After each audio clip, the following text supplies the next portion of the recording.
یہ سارے رشتے جو ہم نے یہاں پہ آپ کے لیے بیان کیے، ان سب کے ساتھ جب من لگتا ہے ان کا نسبت ہم سے مشخص ہوتا ہے، یعنی برادر من یعنی میرے بھائی، پدر من میرے باپ میرے والد، مادر من میری ماں. اسی طرح سارے رشتوں کے ساتھ من لگائیں گے اور ان کے شروع میں اسم لگائیں گے. اسم کا مطلب ہے نام.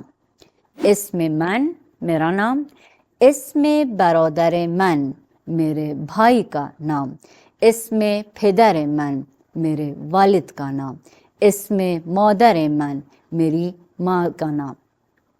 اسی طریقے سے آپ سارے رشتوں کے نام پوچھ سکتے ہیں. اور آخر میں سوالیہ لفظ کیا ہے؟ چیست یعنی چھ است، کیا ہے. کیا ہے فارسی میں ہوگا چیست. اسم پدر شما چیست، آپ کے والد کا نام کیا ہے؟ جواب ہوگا اسم پدر من محمود است.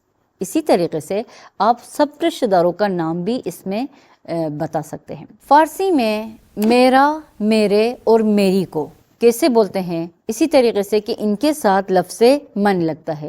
اسم من یعنی میرا نام، اسم پدر من یعنی میرے والد کا نام، اسم برادر من میرے بھائی کا نام. اسی طریقے سے سارے رشتوں کے ساتھ آپ یہ جوائن کر سکتے ہیں.